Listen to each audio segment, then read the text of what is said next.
Grande seminário. Que bom ver vocês aqui. Que bom ver. Bom, vamos falar hoje algo muito delicado, difícil, não sei como é que você prefere falar isso. Mas, Joel, você pode pôr, daí eu vou mudando, tá bom? Por favor. A nossa mente. Aí. E para isso a gente vai usar alguns textos bíblicos. Você pode abrir a sua Bíblia, já vamos deixar ela aberta. Filipenses, carta de Paulo aos Filipenses, capítulo 4.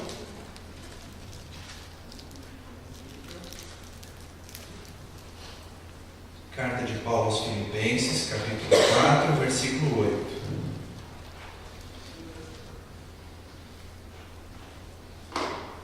Capítulo 4, versículo 8. Que diz assim: Meus irmãos, encham a mente de vocês com tudo que é bom e merece elogios, isto é, tudo que é verdadeiro, digno, correto, puro, agradável, decente. Efésios 6,12. Só a gente voltar um pouco. Efésios 6,12. Pois nós não estamos lutando contra seres humanos, mas contra as forças espirituais do mal que vivem nas alturas, isto é, os governos, as autoridades e os poderes que dominam completamente este mundo de escuridão. Vamos ficar nesses versos para a gente pensar algumas coisas. Que a nossa mente é um campo de batalha. A nossa mente é um campo de batalha. No Brasil tem um ditado que diz: mente vazia é a oficina do diabo. Não sei como é que o André vai fazer isso. Mente vazia é a oficina do diabo. Mas dá para fazer alguma coisa parecida. Vocês entendem esse ditado popular? Já ouviram isso? Isso na verdade é uma realidade. Porque as maiores batalhas espirituais que a gente enfrenta é no campo chamado mente. Mente. Semana passada nós falamos sobre que personagem bíblico? Judas. E vocês lembram um pouquinho como é que o diabo, o inimigo, foi tramando contra Judas, falando no seu coração, sua mente, foi falando coisas que para você não tem jeito. Vocês lembram disso? Quem não estava pode ver no YouTube, no canal da igreja, que está lá a mensagem. Judas foi o maior fracasso da história, né? Que a gente viu semana passada. A nossa mente, ela contém um filtro. Sabe filtro de ar-condicionado de carro, de auto? O filtro de ar-condicionado? Ou de filtro de máquina? Filtro. Deixa sujeira, não é? Sabem esse tipo de filtro assim? Então o filtro da nossa mente, se ele não estiver lavado e purificado, aí a gente vai receber informações que não vêm de Deus. Como assim? Como assim? Porque a nossa mente, ela contém um filtro, né? Ela contém um filtro que passa todas as informações que vão para a nossa alma. Vão para a nossa alma. Então, se esse filtro não estiver lavado, purificado pelo sangue de Jesus, e não estiver cheio da palavra de Deus, Bíblia, toda a sujeira vai entrar na nossa alma e vai contaminar. Por exemplo, para que isso? Para de dar dízimo, para de ir na igreja, para de orar, para de ler a Bíblia. Esses tipos de pensamento vai entrando, que o inimigo vai falando, não precisa, para quê? Começa na nossa mente.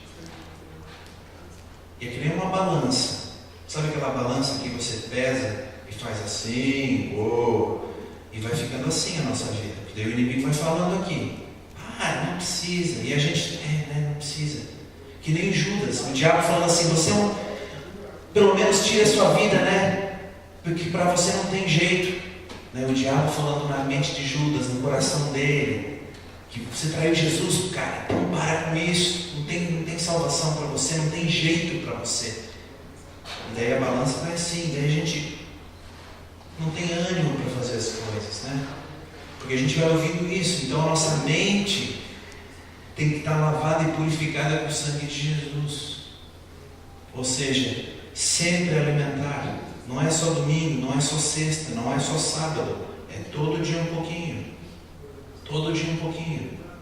Eu já falei isso em outras vezes, mas, por exemplo, para mim é melhor de manhã. De manhã eu estou com a minha cabeça fresca, eu acordo, eu estou bem, eu consigo ler, eu consigo entender, consigo pensar, consigo orar. E talvez para você à noite é melhor, ou de tarde, na hora do almoço, mas eu digo para você, não deixe de fazer isso. Não deixe de fazer isso.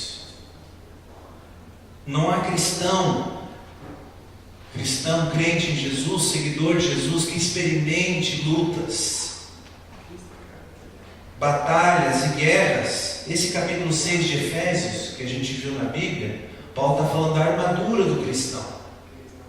A gente está numa luta. É a famosa história do bem e o mal. Do bem e o mal. Interessante na Bíblia que a dualidade é muito presente. Isso é algo fascinante, fantástico. Por exemplo, de Gênesis a Apocalipse, a gente vê uma dualidade, por exemplo, bem e mal, luz, trevas. Vocês percebem isso nas passagens? Ou quando Jesus fala assim, você não pode servir a dois senhores, ou é ou não é. Não tem um terceiro aqui, eu sou meia boca, eu estou aqui no meio, tá? Ou é ou não é. Luz, trevas, bem, mal. Isso está pela Bíblia toda. Então, nós vamos experimentar lutas, batalhas, que fazem parte, grande parte das batalhas que eu e você enfrentamos são travadas na mente. São travadas na mente. É no mais íntimo de cada pessoa que as lutas têm um início. No mais íntimo de cada das pessoas. E essas lutas são difíceis de serem vencidas quando a mente está poluída, que eu falei do filtro, e o interior está impuro. Agora, quando Jesus fala assim para mim, Sandro, vem a mim, você que está cansado e sobrecarregado, eu vou te aliviar. Ele está dizendo assim, Sandro, se limpa, tá? Você tem que vir puro até mim. É isso que ele está falando? Pedroca, você tem que se limpar, entrar no Santo dos Santos, no tabernáculo, aí você pode chegar até mim. É isso que Jesus está falando? Jesus veio para quem? Para os sãos? O pessoal que está bem? Não, venham, é reconhecer que eu preciso dele, que pelo meu esforço humano eu não consigo nem a salvação, nada, porque se tivesse algum mérito no esforço humano, Jesus teria morrido em vão na cruz. Fomos chamados para sermos santos como o Senhor é santo. E eu penso muito nisso quando eu escuto João Batista, imaginando aqui no cenário bíblico, que cada dia que eu diminua e o Senhor cresça. Como que a gente vai entender isso no nosso mundo? Nosso mundo pós-moderno, globalizado, século 21. Como é que eu vou diminuir e o Senhor vai crescer? De coisas pequenas a coisas grandes. Quem criou a família? A gente viu um pouco no encontro de casais, um pouquinho sobre homem e mulher. Tem muito assunto que a gente pode tratar, mas ali a gente falou rapidinho homem e mulher, Deus o Criador de família, que Ele quer as pessoas saudáveis, alegres, nele, a raiz nele. Não é o mundo, a gente fala sempre isso, e é importante voltar para a gente, parece que entrar de vez, que o mundo oferece tudo isso, a sociedade, Você pode, você tem que ser feliz, os outros que se danem. Desculpem falar assim, mas é isso. Você tem que ser feliz, passe por cima de todo mundo. Passe por cima do seu colega de trabalho, para você conseguir ser gerente. É isso que acontece. A gente não pode se deixar levar. Você pode ter mais. Você não pode ficar para trás. O inimigo vem, você viu que o outro está tendo mais que você, ó, trocou de carro, tem 2 carros agora, você não pode ficar para trás, vamos lá. É isso que ele vai minando a nossa cabeça. E é isso que o mundo oferece, é passageiro. Mas a minha palavra não passará. Aleluia. O que me importa é de ganhar o mundo e perder minha alma. Aonde estiver o teu coração, aí está o teu tesouro. Eu não digo assim, por favor, não me entendam errado. Não tem nada de mal você ter um carro novo, um telefone, uma roupa. Não é isso. Não é isso. Agora, quando o seu coração só está nisso, aí, opa! Aí não. Então Jesus fala assim, não é por aí. Então, se nós somos chamados para sermos santos como o Senhor é santo, tem que ser assim, cada dia um pouquinho menos do Fernando, um pouquinho mais de Jesus. Desde o jeito que eu falo com a esposa Heloísa, até o jeito que eu falo com a minha mãe, até o jeito que eu falo com a pessoa na padaria, com o Escapão. Como que eu vou ser luz se não começa dentro de casa e vai as pessoas à minha volta? Vocês entendem isso? Faz sentido? Começa aqui. E quando eu penso assim, isso faz sentido sim. Que crer é também pensar. John Stott falava isso. Tem um livro muito bom, Crer é também pensar. Então da minha mente vem para o meu coração. E eu sei que o Jesus que está me transformando a cada dia, um dia que ele me encontrou, esse amor que nós não temos como explicar, não temos. Ele tem que passar para a Heloísa. Ele tem que passar para minha mãe, ele tem que passar para meus irmãos, passar para o meu pai, porque Deus quer me usar como um canal. Não vai esperar vir um anjo, ó, a minha esposa está aqui, você não vai fazer nada, não. E Deus fala, e você, cara, está fazendo o quê? Desculpa falar, mas é isso, Deus quer usar você e eu onde a gente estiver. Coisas racionais. O pecado corrompeu a nossa mente. E por causa disso a gente passa a dar valor ao que desagrada a Deus. Está alinhado com o que a maioria da sociedade pensa. Foi o que eu falei agora. Eu vou porque eu vou. Aí a gente entra na religiosidade. E eu escuto tanta gente falar assim, mas os católicos, eles só vão na igreja por ir, tem todo um rito e tal. E até que ponto a gente não olha para dentro de gente e estamos numa religiosidade? Às vezes a gente fica olhando o outro, olhamos para nós também. Começa na minha vida, começa na sua vida. O exemplo é a maior contágio possível para as pessoas começarem a fazer as coisas. Exemplo de vida. Ó, eu quero ser como aquela pessoa, eu quero seguir os passos. Se para mim o meu mestre é Jesus Cristo, eu brinco que meu professor é Jesus Cristo. E eu sou falho. Mas a cada dia eu peço, Senhor, me ensina alguma coisa nova nesse dia. Cada dia um pouquinho mais, um pouquinho mais. Viver a vida da maneira como Deus quer exige manutenção da mente pura. Provérbios diz assim, 4:23, não precisa abrir, é só um verso. Acima de tudo, guarde o seu coração, pois dele depende toda a sua vida. Guarde o seu coração, pois dele depende toda a sua vida. Quando a gente morre, que a gente vai poder falar, agora eu quero Jesus, é isso? Não. É durante a linha de tempo de vida. A timeline que a gente fala, de vida. Então aqui está o Carlos, aqui está o Jimmy, aqui está a Yasmin, aqui está o Plínio, aqui estou eu. Todos nós temos a vida e nós não sabemos o que vai acontecer para frente, correto? Então é nessa linha de tempo, nessa timeline, que a gente vai decidir as nossas coisas. É aqui que eu vou decidir o bem ou o mal, o certo ou errado, Jesus ou não Jesus. Vocês entendem isso? É nessa linha de tempo que eu vou decidir, eu quero. Do momento que eu falo eu quero, aí Senhor, me ajuda agora na minha caminhada. Porque é uma caminhada. De cada dia menos de nós e mais dele. Em todos os sentidos. Não é só aqui dentro da igreja não. Eu sempre expando isso para onde a gente está inserido. Ou no local do seu trabalho, na sua família, quando você vai buscar pão no Migros, no Denner, em todo lugar, motorista do bus. Bom dia, dá um sorriso, bom dia. Opa, são coisas pequenas que fazem brilhar Jesus. As pessoas ficam assim, isso aí não é normal, não. Pois é, mas deixa eu te contar a fórmula.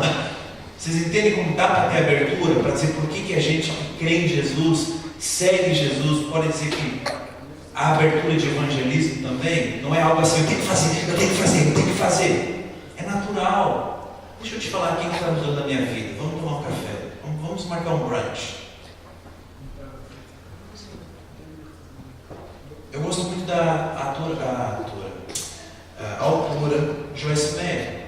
Ela escreveu um livro muito interessante sobre a mente.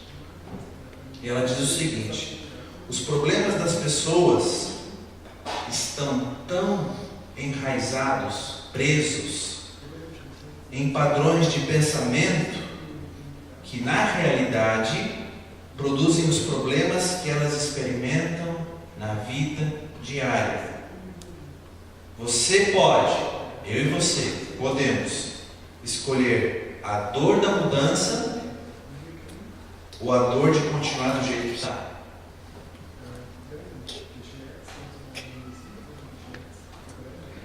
A nossa mente é um local de batalha, como eu falei, é um campo de batalha. Espiritual, onde a gente toma decisões. Por exemplo, servir a Deus ou ao diabo? Simples assim. Servir a Deus ou ao diabo? Ah, eu sou indiferente. Então, por que você acha que a pessoa indiferente está em qual categoria? Qual categoria está aí? Pense. Estou indiferente. Fazer a vontade do mundo ou a de Deus? Ser um vencedor ou um derrotado? Mentir ou dizer a verdade? Mentir ou dizer a verdade? Ser um discípulo, um crente em Jesus, cheio do Espírito Santo, ou uma pessoa medíocre? Às vezes que muitas vezes não tem essa nem Jesus no coração. Ser abençoado ou não? A gente às vezes acha que Deus vai, eu estou esperando aqui, a Heloísa se manifestar porque eu quero usar ela aqui, nessa área que eu estou dando ela, e Deus está vendo assim. Às vezes eu falo para o pessoal jovem, vocês sabem aqueles programas de televisão, acho que aqui na Europa passa Big Brother? O que é Big Brother? É o pessoal tudo dentro de uma casa e tem câmeras, não é isso? E nós estamos em casa com popcorn aqui, pipoca, vendo a câmera que vê eles. Imagina se o céu fosse assim, Deus está lá no trono, um grande Big Brother celestial, e vê todo mundo lá embaixo. Olha, Luísa, olha o Gabriel aqui, o Joel, o André aqui, que legal. Eu quero usar ele, mas ele não. Tá, vou esperar, vou tomar um café e esperar até. Aí ele fala assim: Senhor, envia-me a mim, eis-me aqui. A fila anda, você não vai, eu quero usar outras pessoas. Lembra que eu falei da semana passada de oportunidades, que Judas deixou passar oportunidades? Oportunidades de falar: Jesus, eu errei, eu traí o Senhor, me perdoa. Ele não buscou isso, foi o que a gente falou semana passada. Oportunidades. E aqui a gente vai ver uma figura interessante. Deixa eu ver se vai aqui. Opa, aí. Que interessante isso, não? O que está escrito do lado? Começa comigo lá em cima: vingança, embaixo.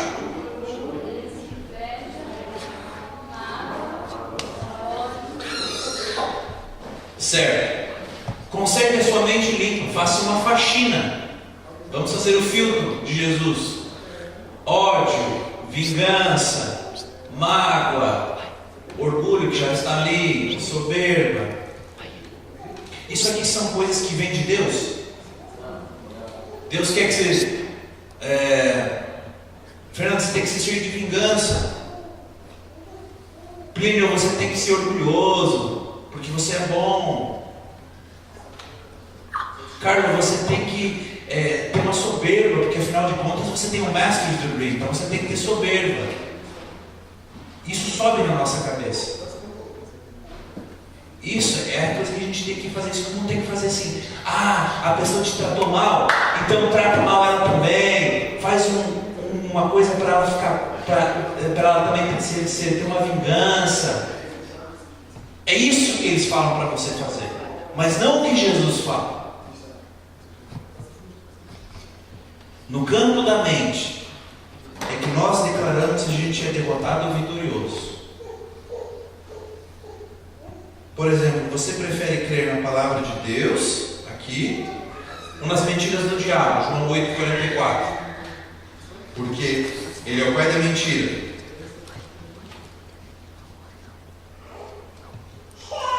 Você será produto daquilo que você imagina e declara a seu respeito. Provérbios 23,7. Porque como imaginou na sua alma, assim é. O que eu estou dizendo?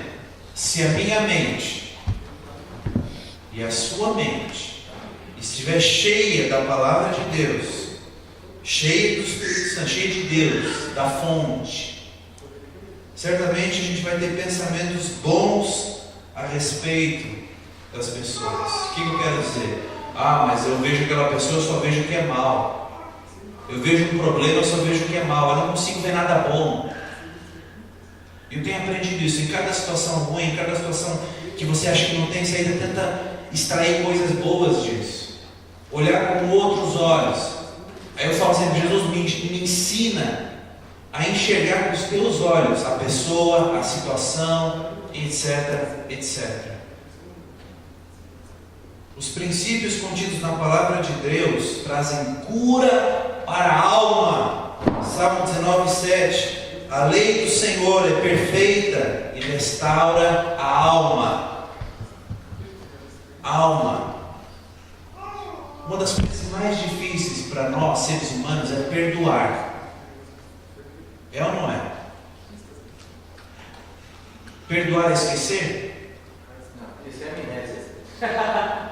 Boa. Perdoar é você lembrar alguma coisa que aconteceu que doía tanto e não dói mais. É que nem eu falo de arrependimento. Eu aceito Jesus, eu aceito, eu quero Ele, mas a minha vida não mudou.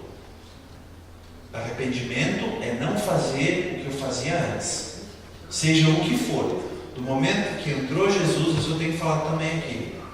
A minha vida entrou Jesus aqui, uma nova vida. Eu não faço mais do que eu fazia antes. Eu mudo a minha forma de pensar. Eu não sou igual aos outros. Por quê? Porque eu estou dizendo, Senhor, muda a minha mente, limpa, muda os pensamentos desse mundo. Cada um de nós pode ter uma como é que eu posso dizer? Uma queda, vou dizer assim, em alguma área da nossa vida. Pode ser dinheiro, pode ser casamento, pode ser filhos, pode ser bens materiais. Todos nós temos alguma área que a gente, e Deus sabe disso. E aí que a gente fala, Senhor, o Senhor sabe que nessa área está difícil, mas por favor, me ajuda. Como o Senhor ajudou tantos e tantos personagens bíblicos, profetas, reis, discípulos, pessoas até simples, que apareciam em cena assim, que a gente acha que esse aqui não é um personagem principal da Bíblia, ele é um figurante. No campo da mente é que se formam os autoconceitos bons ou ruins da nossa alma. Por exemplo, uma alma fragilizada, uma alma ferida, magoada, amargurada, traumatizada, vai produzir o que? Uma fé que vacila, que fica assim, e uma mente doentia. Uma alma enferma só pensa no pior, não vê esperança em mudança, vive sofrendo antes com as coisas que às vezes não existem e nem vai acontecer às vezes. O medo contínuo, progressivo, ele traz um verdadeiro tormento para mim e para você, quando a gente se enquadra nesse cenário. Segundo Timóteo, Paulo vai dizer o seguinte: pois Deus não nos deu espírito de covardia ou temor, mas de poder, de amor e equilíbrio. Uma alma enferma pensa e diz: não posso, não consigo, não venço, não dá certo. Enquanto a alma que está curada pensa e diz assim: posso todas as coisas naquele que me fortalece. Filipenses 4:13. Aquelas pessoas que experimentaram todo tipo de situação de vida, e o Senhor, assim como fez com Paulo, Ele também nos permite dizer assim: eu sei me contentar com pouco, sei me contentar com muito, porque o Senhor sabe onde está o meu coração. O Senhor sabe onde está o meu coração. Mas então, quais são as armas de Deus, os recursos que podem ajudar a gente nessa batalha de mente? Precisamos primeiro reconhecer nossas lutas. Precisamos reconhecer nossas lutas. Negar, dizer não, que passamos por lutas, pode abrir brechas que nos levarão a derrotas. Nos levarão a derrotas. Reconhecer nossas lutas nos levam a estabelecer contatos íntimos com Deus. Contatos íntimos com Deus. E falar assim abertamente das nossas dificuldades. Abertamente. E lá no Brasil, uma vez um adolescente veio falar comigo e falou assim: queria falar com você, estou com uma situação aí. E eu falei: ok, o que foi? Vamos falar ali fora, terminar o curso, tá bom. Então, o que é? É que eu estou com um problema com pornografia. Eu não consigo deixar de ver isso. Abrir o coração e você perceber: então vamos andar juntos, vamos se libertar desse negócio. Porque às vezes pornografia para mim não faz mal, mas talvez dinheiro para mim faz mal. Entende? Talvez o problema dele para mim era outro. Para mim era dinheiro, era outra coisa, vocês entendem? Mas abrir, você tem intimidade, você fala: eu preciso de ajuda. Vamos estar comigo então? Reconhecer nossas lutas. Salmo 32:2. Como é feliz aquele a quem o Senhor não atribui culpa e quem não há hipocrisia. Hipócrita. É hipocrisia acreditar que lavar as mãos é suficiente quando sabemos das lutas travadas na mente e no coração. Na mente e no coração. Temos que lembrar que o mundo não vai dizer para a gente assim: você tem que estar mais perto de Deus, vamos lá. Não é nada disso. Não é nada disso. O ser humano é egoísta. O ser humano quer mais e mais e mais. Simples prova disso: quantos bilhões de pessoas existem no mundo hoje? Aproximadamente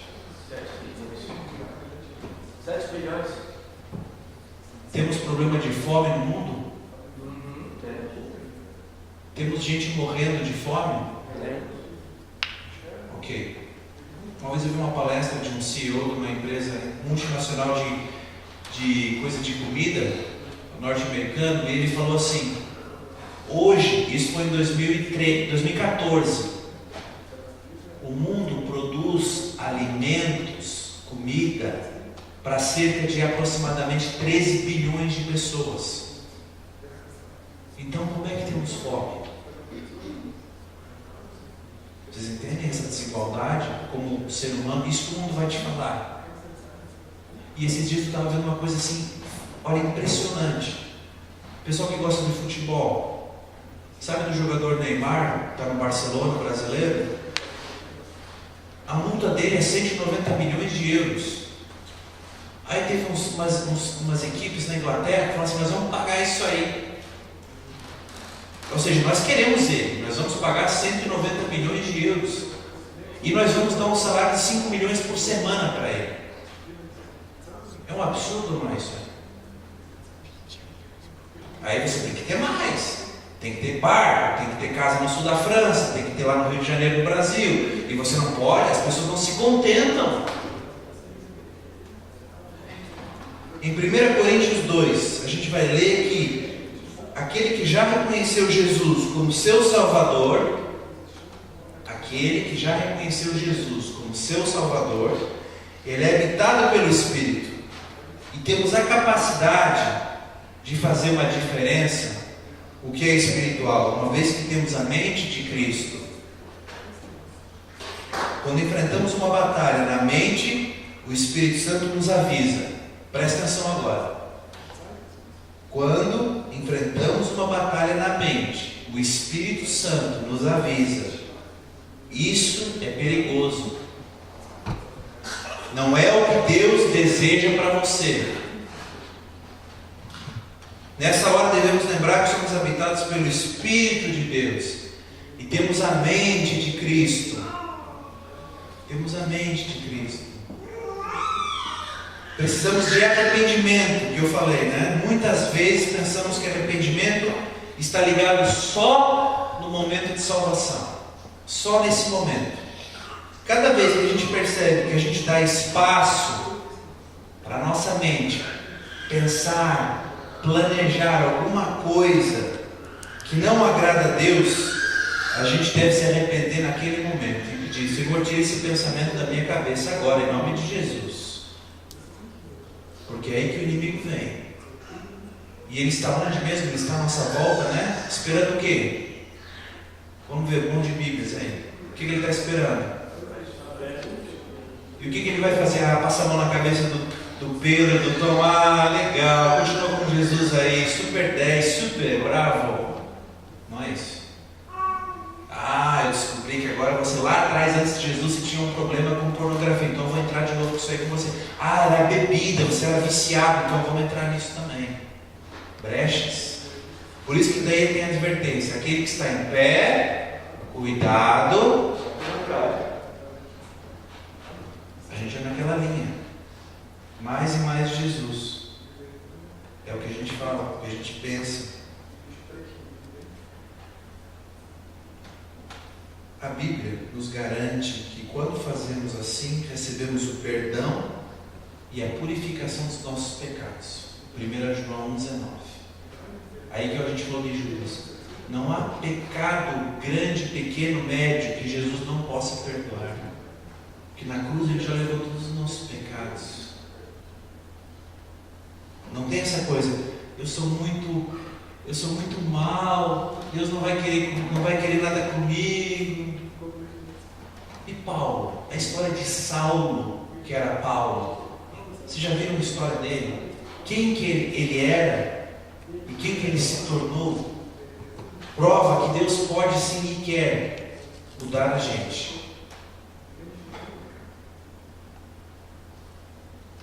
Em Provérbios 28:13 diz assim: quem esconde seus pecados não prospera, não vai para frente. Mas quem confessa eles e abandona, encontra misericórdia. Encontra misericórdia. A gente precisa renovar a nossa mente. A poluição que existe dentro de nós é alimentada daquilo que a gente vê e ouve. Quanto mais eu vejo internet, vejo coisas da sociedade, do mundo, quanto mais eu vejo televisão, quanto mais eu vejo novela, quanto mais eu vejo Big Brother, quanto mais eu escuto músicas que falam do diabo, isso vai me trazer perto de Deus ou não? É você e o Didi ali nessa. Não tem jeito. Isso não me traz perto para Deus. Vai me afastando.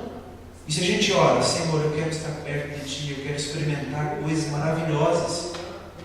Aí começa na mente. Opa, eu nunca tenho um momento de oração, hoje eu vou ter. Opa, eu nunca li a Bíblia assim, faz 2 meses que eu não leio, vou começar a ler um pouquinho. Aí, opa, vamos assim, ó. E Deus é o maior interessado em abençoar aqueles que estão buscando Ele de coração. Ele é o maior interessado em abrir as comportas do céu e derramar as bênçãos dele na nossa vida. Seja em qual área for. Seja em qual área for. Aquilo que é sujo encontra abrigo aqui dentro do que é ruim, que já existe dentro de nós. Daí vem o pecado, daí vem a derrota na batalha da mente pura. E o caminho que Paulo vai dar para a gente em Romanos 12, 2. Texto fantástico. Não se amoldem aos padrões desse mundo, mas transformem-se pela renovação da vossa mente. Romanos 12, 2. Deixa eu ver uma outra versão. Aqui, eu gosto mais dessa versão aqui, ó. Romanos 12, 2. Não vivam como vivem as pessoas deste mundo, mas deixem que Deus os transforme por meio de uma completa mudança da mente de vocês. Assim, vocês conhecerão a vontade de Deus, que é bom, perfeito e agradável a Ele. Quando a gente falou no começo de janeiro sobre a alegria, vocês lembram? Ladrões da alegria, a gente falou de Filipenses. Alegrem-se! Paulo falando, pessoal, ó, se você quiser, fica alegre. Alegrem-se nele, que é a raiz. Ele é a raiz. Aí depois eu lembro o salmista falando, em todo o tempo louvarei o Senhor. Então, ou seja, não é para ficar assim, cara fechado. Alegrem-se do jeito que você é, mas é no Senhor, não é no mundo, não é nas coisas da sociedade. Seja a amabilidade, ou seja, isso de Deus, esse dom de amor de Deus em vocês, conhecida por todo mundo que está à sua volta, esse amor, isso que vem de Deus, essa alegria que não vem do mundo, vem de Deus, que seja conhecida por todos. Perto está o Senhor. Aí ele vai dizer isso aqui tem que ser o verso que a gente tem que colocar na geladeira. Coloque na geladeira da sua casa. Não andem ansiosos por coisa alguma, mas em tudo, pela oração e súplicas e com ações de graças, apresentem seus pedidos a Deus. E a paz de Deus, que excede todo o entendimento humano, guardará o coração e a mente de vocês em Cristo Jesus. Mente sã, né? Deixa eu só passar aqui o último. Joel, passa para mim o último, por favor. Mente sã, mente saudável. Assim a gente já vai ler isso. Mente saudável é consequência de uma alma saudável, de uma vida cheia do Espírito e da Palavra de Deus. Não importa o quanto está ruim, está terrível a situação, a condição da sua vida, da sua mente. Não desista. Palavras de Joyce Meyer no livro Batalha da Mente. E aqui a gente vai dizer novamente essa frase, para a gente caminhar para o fim, para a gente encerrar. Eu até vou vir aqui para a gente ler juntos. Essa última aqui, eu gostaria que você guardasse, até anotasse, tirasse uma foto do smartphone, faça o que você quiser. Você, por favor, comigo, pode escolher sofrer a dor da mudança ou a dor de continuar do jeito que está. É na nossa mente que a gente tem que começar a mudar os pensamentos. Como a gente falou, a gente tem vários exemplos bíblicos. A gente podia falar muito sobre outros personagens, mas mente vazia é a oficina do diabo. A gente falou esse ditado popular do Brasil. O meu desafio, o meu desejo, minha oração nessa noite, para mim e para você, que a gente pense nisso aqui. A dor da mudança ou a dor do jeito que está? Tudo bem, deixa do jeito que está, né? Vamos levando. Como diz no Brasil uma música, deixa a vida me levar. Deixa a vida me levar. Vamos ver o que vai dar nisso. Aí Mateus 7, aqueles versículos que são assustadores. Eu vim na igreja, eu ajudei, eu profetizei, eu expulsei demônio, em teu nome, Jesus. E Jesus vai dizer o quê? Não vos conheço. Você fez em nome de quem? Tem certeza que era meu? Não te conheço, cara. Isso é terrível para a gente pensar a seriedade de vida que a gente leva. Então aqui na nossa mente saudável, vai então dar uma consequência de uma alma saudável. Eu vou estar saudável. Aquela coisa de murmuração, está tudo ruim, sempre está ruim, nada está bom, está tudo ruim sempre. E daí, claro, aí vem aqui de novo, para que você vai na igreja? Não faz nada mesmo, Deus não te ajuda, né? E a gente vai se deixando cair no buraco. Por isso, novamente, eu reforço a importância de estar num grande culto como domingo, ou estar na sexta para estar mais perto, que são as atividades da igreja, não é? Não é para ficar reparando, ele vai, não vou, então é para a gente estar junto, é para chorar junto, é para orar um pelo outro junto, é para falar, ele vai dar um testemunho, isso vai me trazer. Olha, você viu o que Deus fez na vida dela? Nosso Deus está vivo, vamos continuar orando. Deus não está morto. Deus quer usar a gente nesse mundo. Enquanto Jesus não voltar, enquanto a gente não for chamado para estar com Ele, na timeline da nossa vida, a gente tem que ser assim, eu sou um discípulo de Jesus, a cada dia aprendendo com o meu professor. E que isso seja a nossa oração. E agora eu gostaria de orar com você.